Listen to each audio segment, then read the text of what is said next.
What's up, strugglers? I'm still on tour with Eric Striffler right now. Our last show is on Sunday, this very weekend in Minneapolis. So if you want to come see us, we're watching movies, having fun. Get your tickets now. We'll see you there. Bringing things back from the dead, strugglers. Ever heard of it? I made a video back in 2023 where I cowardly gave up on many videos before deciding to just make the video about the videos I gave up on. Are you following me, camera guy? One of those videos I gave up on was a video about weird sports. Well, that video is now this video. Could this have just been like 20 Instagram reels instead? Probably. But the people want a long-form YouTube video to put on in the background while they fold laundry, and that's what they're gonna get. You've heard of basketball, tennis, bowling. They're all so vanilla. And yes, vanilla is the best flavor, but there's so many other flavors to explore. I want to look at some genuinely unhinged creations today, and what better place to start than with a little sport called Discofoot. Discofoot is soccer/football, where players have to constantly be freestyle dancing throughout the entire match.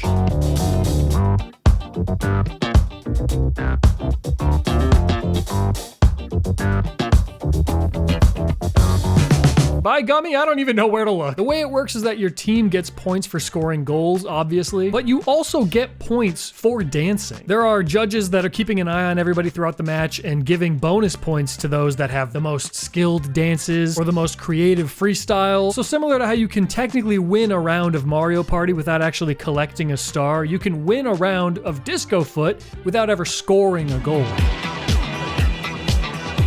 Okay, this guy is kind of carving it up though. He's too good for this. Get that man a contract stat. And this begs the question, if you want to win Discofoot, is it even worth dancing? You could definitely blow by all of these goofballs with just a little bit of hustle and put up absolutely insane numbers. Just give them a little bit of this while you're breaking their ankles.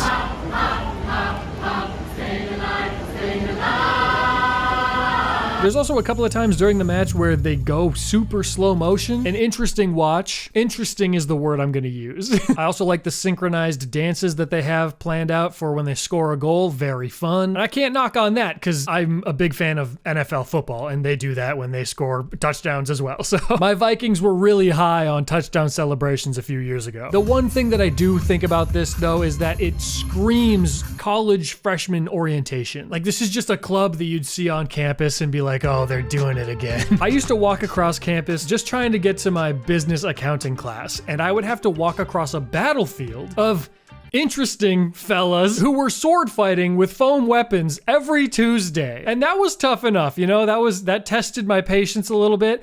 This would have made me drop out of school. Maybe that's just not for me. I think, honestly, the most surprising thing is the sheer number of people in attendance. We all have a finite time on Earth, and here we are. I'm spending it, I'm using some of my time watching it as well, so who am I to speak? I've hosted a few sporting events of my own over the years, so I totally respect the grind of getting something like this organized and set up. And all things considered, anything that makes soccer more bearable to watch is a-okay with me. I do wonder what it would look like on the complete opposite end of the spectrum, though. Introducing walking soccer, the pickleball of foot sports. Walking soccer is soccer with no dancing. Don't even think about dancing. Stop it. How dare you? And it's good for the baby boomers that stop working. Instead of sitting at home and be lonely, you come into the park, you enjoy the sun, vitamin D. Good for them. Instead of staying in their home that has 8x'd in value since they bought it, they're getting out and enjoying their retirement. Something that fewer and fewer people will ever get to do. Good for them, though. So in walking soccer, they explicitly say that running is prohibited. You cannot run. It's in the name. You're walking. Well, what exactly is this then? And what have we here? Okay, I know he's breaking the rules, but that is some incredible hustle for a senior citizen. Maybe we got to get him on the Discofoot team.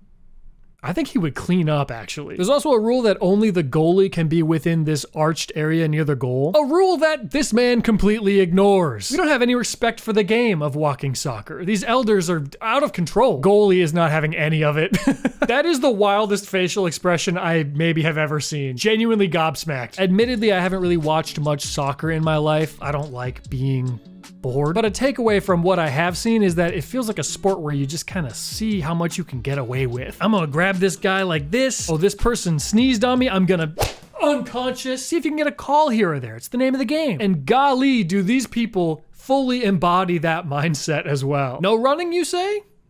Well, maybe I'll run a little bit. Stay out of that arched area? How about f you? My house is worth $2 million and I bought it for $65K. I'll be honest, I'd be finding loopholes too, though. Catch me doing the Waluigi celebration after every goal. Okay, switching things up, let's take a look at some racing-related sports. First things first, Struggler Racing! Do you like going fast? Maybe you feel like you're always just going in circles. Gear up like a champion with our classic colored logo, or maybe go back in time with the retro look. T-shirts, hats, it can all be yours at strugglershop.com. Struggler Racing. Just cross the finish line. Funny enough, just cross the finish line is also the goal for this next sport. Sidecar Racing. Now this is a two-man team where one person drives a motorcycle and the other person rides in a sidecar. They're leaning into turns, they're flinging their body around to build momentum. Mario Kart Double Dash, eat your heart out.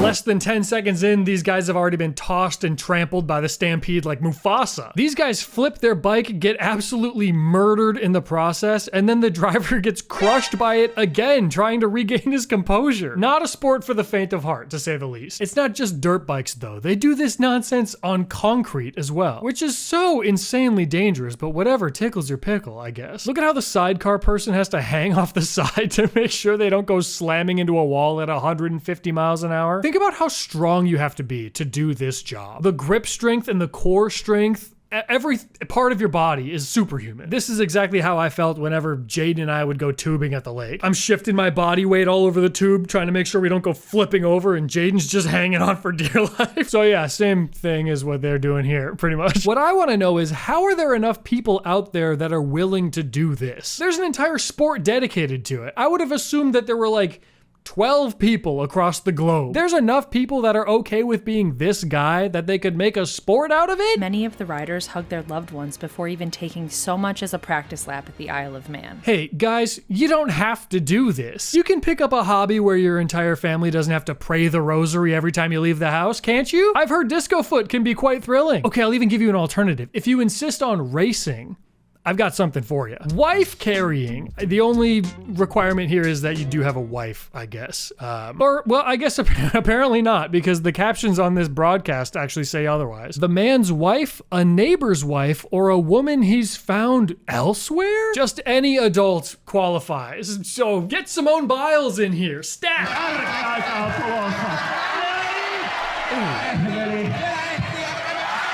Okay, so maybe what I said about this being safer than sidecar racing was a bit premature. Oh, good grief. This poor lady is being drowned by her husband, blows out his ACL, and he drops her on her head. A series of unfortunate events, to be sure. They're gonna need marriage counseling after this. Unless she's the neighbor's wife, I guess. In which case, you're gonna have to leave the country, brother. You are not making it through the night when her husband sees this, I promise. I counted 5 steps before Buddy went down. Wives in my audience watching this video, be honest, would this give you the ick? Is this a turnoff? It's gotta be, right? Something tells me you're not gonna be more attracted to your husband after he collapses on his face in front of a crowd of people carrying you on his back. Although I will say this is the only wife that isn't upside down, so maybe it is kind of her fault. Right, guys? This is her fault. There's actually a really fun video that I saw on this channel called Kara and Nate. They went to this competition. They competed a few years ago. So if you want to see some more behind the scenes of this type of thing, that's a good video to watch. Some of the events are more brutal than others. Like there was this one where the water obstacle is just a giant pool of mud and nobody could do it. Just crashing left and right. It was a disaster. Either way, it's a nice little bonding moment. You know, husband and wife fighting for their lives. I give this sport a 10 out of 10. Speaking of fighting for your life, the annual cheese roll in England. You have no doubt seen clips from this event at some point in your life. Actually, at this year's event, there were a bunch of videos that were going viral of different angles of this one guy because he got his soul knocked out of him. Look at this and tell me this isn't the most intense amateur sport you've ever seen. This is an ESPN all-time top 10 tumble. Imagine what must have been going through his head at that moment when he's hitting that pose. Surely the last thing that's ever gone through his head since then. I've been roaming around, always looking down at all I see. The whole thing is just somebody chucking a wheel of cheese down a hill, followed by a large group of people racing to the bottom to get to it first, recklessly throwing their bodies down the hill. There's no smooth way to do this. There've been a couple of people over the years that have made it look less deadly, but I've never seen somebody that's impressed me. Mostly it's people taking bigger hits than the human body was ever made to take. I think the wildest part of this event is that nobody is forcing you to do it. Well, Scott, at least they get a really great prize for winning. They get to keep the wheel of cheese. Oh, I'm sorry, you thought I might say more than that? No, they just get to keep the wheel of cheese. That's the prize. The risk-reward ratio has never been lower. I lost my balance the other day tripping over a kid's toy and bumped my leg barely on a coffee table. I've been feeling my heartbeat in my shin ever since then. This is not something I would survive. Once again, possibly the most intense amateur sport ever created. God bless these people. I hope they're okay. On a very different note, I think maybe the least extreme amateur sport ever created is something that's ironically called extreme ironing. I would describe extreme ironing as if they turned the phrase "le random epic bacon" into a sport. The goal here is to iron a shirt in the most extreme way possible. In a tree, in the river, on a car. Oh my goodness gracious. Here's an embarrassing admission. When I was 11 years old, I probably would have thought this is the dopest thing ever. You guys don't get it. It's actually hilarious. Like, they're ironing on an ironing board in like the most random spots ever. It's funny. We should do a Harlem Shake. It's nice to have a few people looking on. There we are. I definitely think escapism is an important part of life. Ironing. It's certainly not meant to be normal. Normal's boring. I just know that goat yoga and slacklining were this guy's gateway drugs. It's nice to have something like extreme ironing. It's a great way to just get out of everyday life. Just have a bit of fun. You could just enjoy the view, partner. This makes it more fun for you? Really? Am I wired wrong? Is there something wrong with me? Carrying an ironing board around would make everything so much less fun. This is one of those things that your quirky relative would get into for one summer and make it their entire personality. I admittedly do get a little uncomfortable when people take something really seriously that's like objectively dumb. I get it. Okay, you're being silly. But why are we doing this? That's what makes it fun, you Scrooge. It's harmless. Like, get over it. Let people have fun. All right, man. Have fun. Can we start scuba sewing? We should do a scuba sewing class. Sewing underwater with scuba gear. You guys and me can do that. It'd be so fun and quirky. I'm being a hater. I'm sorry. I shouldn't be a hater. It's just, there's a lot going on out there. And whatever. My favorite part of this event is the freestyle round, where they can get as goofy or wacky as they want with it. Like this madman who's slowly going back and forth over a bench, or this guy who's doing a weird, creepy little number. Extreme ironing! And you're probably thinking, this particular event was in 2002. Well, where are they now? What are these people up to after their extreme ironing days are over? I would wager you could probably find them at like a Shrek festival. I'm sure if there's a theater nearby showing the Minecraft movie, they're throwing popcorn at the screen. These types really gather. Again, why am I being such a hater? What's wrong with me? Oh my God, like, can we talk about like the political and economic state of the world right now? I'm not usually one to care about stuff like this, but for some reason, I don't know what it is, this one is getting on my nerves. This doesn't sit right with me. We get it, you're weird, and your clothes aren't wrinkly. Okay, great. I've got clothes that aren't wrinkly too. You don't hear me bragging about it. Until right now for about a minute. Very quick sponsor segment. Oh look, it's this video's sponsor Fabletics again with some more wildly comfortable clothing for me to model for you. I twist my arm, I guess I'll do it if you really want me to. Do you ever get a really nice new clothing item and wear it so often that people actually start to notice? That is me, except it's with this very simple plain gray t-shirt. I got this bad boy from Fabletics and I could wear this every day of my dang life. And that truthfully goes for all of the Fabletics stuff that I own. They are the majority of things that I wear on a daily basis. They've got lightweight sweatpants, breathable shirts, my new favorite hoodies. Every occasion, am I going on a walk with my family? Am I going to church? Am I going to a restaurant? I've got this black pair of joggers here, very plain, very simple. I will wear these probably multiple times a week, every week, for at least a decade. So here's the deal. If you want to order anything from Fabletics, it's easy and you can do that. And additionally, if you would like to sign up for a VIP membership, your first order will be 80% off. Are you kidding, bro? It's as easy as using my link in the description, and once you're a VIP member, everything in the store gets up to 50% off as well. Plus, you get an included 2-piece outfit every single month. So once again, use my link in the description if you're interested in getting some Fabletics for yourself. Thank you to Fabletics for sponsoring this video. Thank you to you guys as always for using my links when I have them. Helps me out a ton. Now, let's get back into the video. Okay, we've been pretty summer heavy so far, so I think we should take a look at a winter sport. I never watch hockey, but my favorite sport of all time is football. So what if we could combine the two? Well, they figured that out. Enter ice football. Now, they turned this into a professional sport for adults, but guys, this was literally just me and the boys all winter long at recess. I was first team All-American snow day football, dude. I don't think you understand how dominant I was.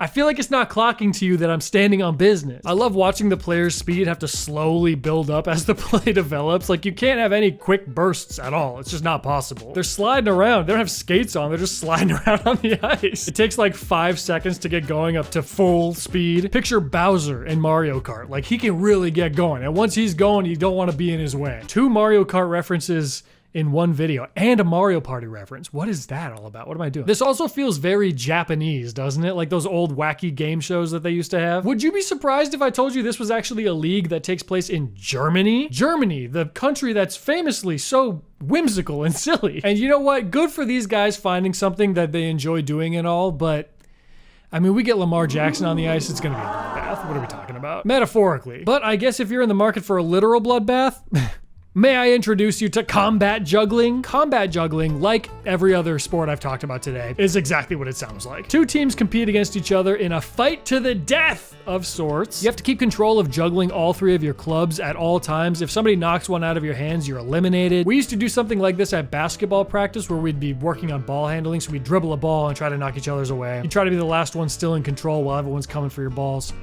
I just so happened to be watching this combat juggling event from 2014, and I thought I heard something. Welcome to the 2014 Umba Combat Juggling Championship from SkillCon, the ultimate skills convention.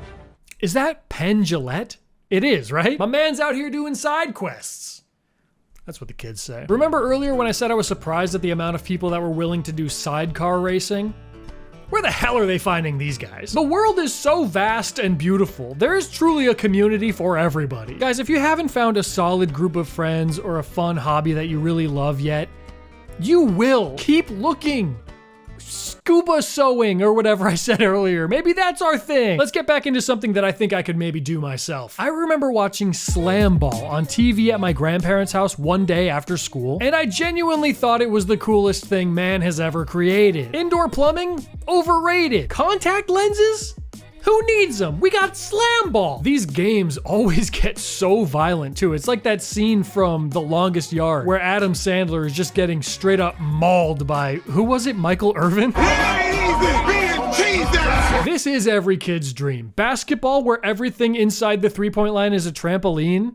Sign me up yesterday. My knees would fully explode and I'd walk away with a severe concussion, but nothing would be more fun than this. Well, maybe it would be a little bit more fun if they strapped an ironing board to your back. Combat wasn't really the point of SlamBall though. It happened. It happened a lot, but it wasn't a central theme of the sport. But Wrestleball, on the other hand, now that's another story. Wrestleball is like rugby or lacrosse if you mixed it with basketball and then also mixed it with straight up wrestling. It is kind of brutal to watch, and not because it's super aggressive or violent, but because none of these guys are basketball players. They're all obviously more the wrestler type, so watching them shoot is less than impressive. Don't let Sensei Seth learn about this. He'll be a world champion by the end of the year. The sport is kind of a slow burn too. It's not really as action-packed as you might assume it would be. When I was watching it, I found myself waiting for the action to happen. Like, kind of like when I'm watching NASCAR. Not often am I watching NASCAR. I'm a struggler racing type of guy. But if I'm watching a NASCAR race, I'm like, all right,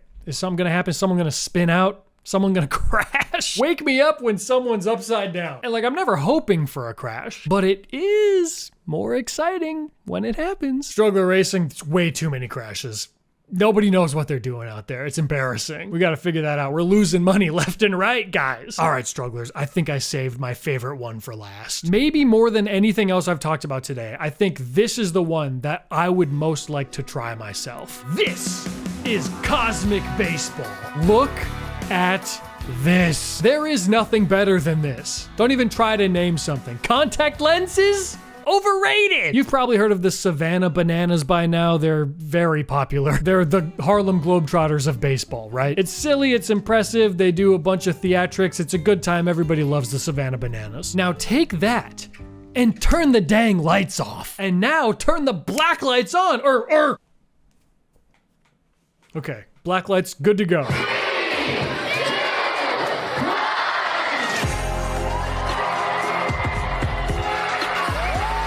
These fellas are living the American dream. It starts off as a normal baseball game, and then as the sun sets, they turn on the black lights, and they get weird with it. Regular bowling became irrelevant to me when our 4th grade class went cosmic bowling for the first time. I'm not setting foot in a bowling alley unless the black lights are on. One of the rules of this Cosmic Baseball League that I think is actually maybe a little bit better than regular baseball is that if somebody gets walked when they're up to bat, instead of just going to first base, they lob the ball up to themselves and whack it, and then they still have to run to first without getting thrown out. It helps make even the boring stuff in the sport more exciting. Now, I don't expect baseball to change the rules on that. Pitching is an art form, I get it, but it's fun to have something a little bit different. Right in the middle of the game, they do a home run derby. They also let the fans vote on different things that'll happen throughout the game, and like in this one video I watched, for the entire 2nd inning, they had to run the bases backwards, and my goodness, my scrambled egg brain, I'd be genuinely struggling. Maybe we implement that into Struggler Racing. Maybe we have them drive. They turn right instead of turning left. Guys, I think we cracked it. I just cannot get over how sick this looks. Also, every video and comment I've seen from people is that if you're there in person, it looks even cooler than it does on video. We need a glow-in-the-dark version of every sport stat. Get Lamar Jackson on the ice for some glow-in-the-dark ice football. The people need it. Plus, we can see who's washing their hands and who's not after you leave the public restroom. I'd like to know these things. So anyway, the long-awaited video. What's your guys' favorite sport? Let me know in the comments below. I had a bunch of other sports written down. Maybe I'll make 20 Instagram reels about them instead. So I've been pretty obnoxious about it, but if you want to get some Struggler Racing merch, I think it's so sick. The guy that designed it is the guy that actually designs like all of the dirt track racing guys' merch. So it's the real deal. Very cool. Also, I've been on tour with Eric. The last show is on Sunday in Minneapolis. If you're anywhere near the Minneapolis area and you're watching this before Sunday, come to the show. It's so much fun. We're doing live movie commentaries, watching movies, making jokes, having a laugh. Guys, you gotta come see the show. Thank you for watching. An extra thank you to my patrons. Those listed here are in the top tier on there. You guys, I will be sending out flyers for scuba sewing. We can meet on Sunday after the show. That'll be great. Bring your own flippers. What else do we need? Scuba gear, I guess. We'll figure it out later. All right, that is all I've got for you. I will talk to you again very soon. Goodbye. Boogity, boogity, boogity.